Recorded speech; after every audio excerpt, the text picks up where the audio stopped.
Vandaag van de barbecue uit de Dutch Oven een stoofschotel met varkenswangen op parpadellen.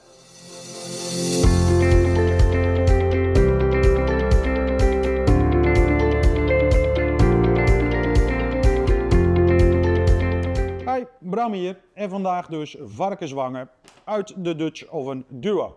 Nou, daar hebben we voor nodig uiteraard varkenswangen, ontbijtkoek, je lekkerste pork rub, een beetje knoflook, champignons, laurierblaadje, een uitje, wat wortels en wat verse kruiden in de vorm van tijm en rozemarijn. Die varkenswangetjes gaan we eerst even lekker roken in een mooie pork blend. Dat is een houtsoort die is net even wat pittiger dan fruitbomenhout. Het zorgt ervoor dat je een mooie intense smaak aan die varkenswangen krijgt. Wat we daarna gaan doen is de Dutch Oven warm maken. De groentetjes gaan erin, vlees gaat erbij, uiteindelijk gaat er een beetje bier bij, allemaal dat soort grappen. En maken we een heel lekker stoofpotje van de barbecue. Je vult de barbecue door aan de linker en de rechterkant de bakjes te vullen. En waar we naartoe willen is ongeveer een temperatuur van zo'n 200 graden. De lekbak mag eronder.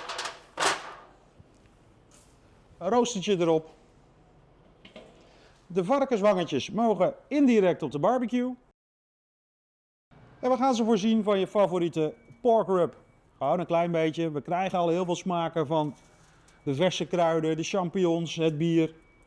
Dus er hoeft niet zo heel veel overheen. Een klein beetje aan de bovenkant is meer dan voldoende. En voor een extra intense smaak gaan we dus een klein beetje rookhout toevoegen. De pork rub, de pork blend, die mag ertussen. De varkenswangetjes liggen lekker indirect op de barbecue. We willen ze een extra intense smaak geven, dus we gaan ze roken met de pork smoking blend. Net iets pittiger rookhout, zodat ze een mooie intense rooksmaak krijgen. Even loeren hoor. De varkenswangen hebben een mooie rode kleur gekregen van dat rookhout, dus die mogen er nu vanaf. De varkenswangen zijn eraf, dus het middenroostertje mag er nu ook uit en de Dutch Oven op de barbecue. En die gaan we even voorverwarmen. Dat duurt ongeveer 10 minuten. De Dutch Oven is nu lekker warm geworden, dus we beginnen met het smelten van de boter. De boter is gesmolten. Tijd voor de uien. En terwijl we bezig zijn met die uien merk ik dat het is buiten best wel een beetje fris, het is 2-3 graden. Dat die pan net niet heet genoeg wordt. Nou, daar hebben we natuurlijk een oplossing voor en dat doen we als volgt. We halen eerst de pan van de barbecue en hij is nog steeds wel warm, dus zet hem wel op een onderzetting. Die lekbak, die halen we eruit. En wat je dan doet, met goede handschoenen, is die kolenbakjes naar het midden bewegen. Dat zorgt ervoor dat we direct hitte krijgen onder die pan. Nou is het wel zaak om dit goed in de gaten te houden, want als die dus te heet wordt, gaat je spul verbranden, dat wil je niet. Maar voor nu is dat wel prima om ervoor te zorgen dat we alles mooi kunnen aanfruiten. Nou, de uitjes die beginnen een beetje kleur te krijgen. Nu wordt het tijd voor de worteltjes om erbij te doen. En uiteindelijk ook de knoflook. Die doe je dus nooit tegelijkertijd met je uien, want dan verbranden ze.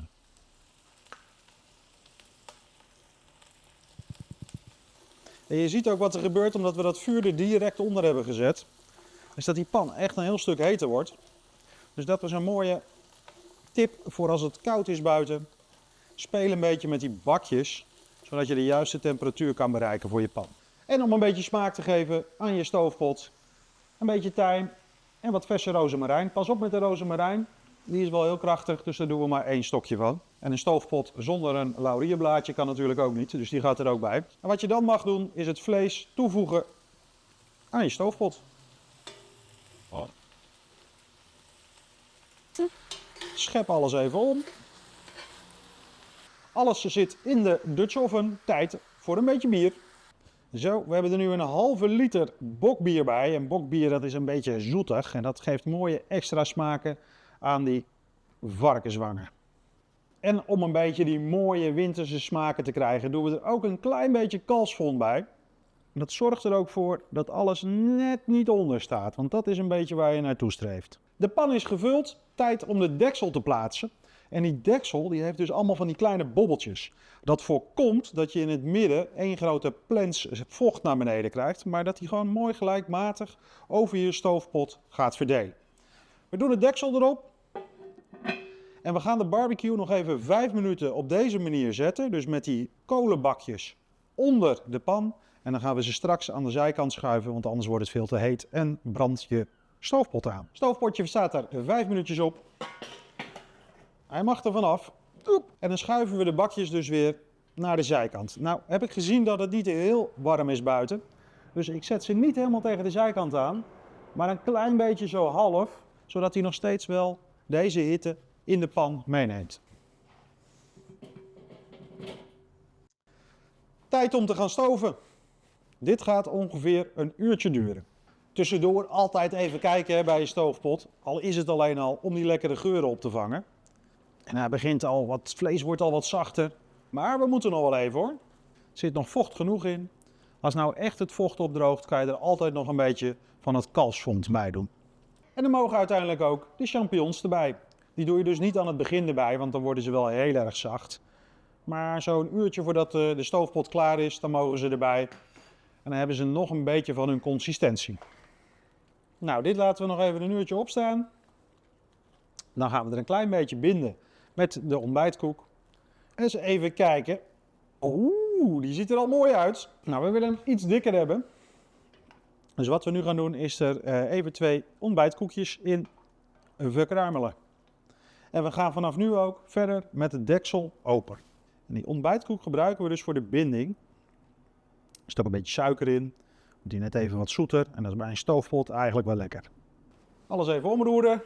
En we laten hem nu nog even een kwartiertje tot een half uur met de deksel eraf op de barbecue staan. En ja, het lange wachten wordt beloond, want hij is klaar.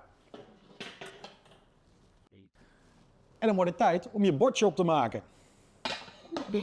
En om er een gerechtje van te maken, hebben we een beetje pasta. Daar mag natuurlijk een klein beetje Parmezaanse kaas overheen. En dan gaan we die varkenswangetjes over de pasta leggen. 2 wangetjes, meer dan voldoende. En natuurlijk een klein beetje van die champignonnetjes, die worteltjes en een beetje van het vocht. En om hem helemaal af te maken, nog een klein beetje van die Parmezaanse kaas eroverheen. En voilà, een mooi stoofpotje met pasta van de barbecue uit de Dutch oven.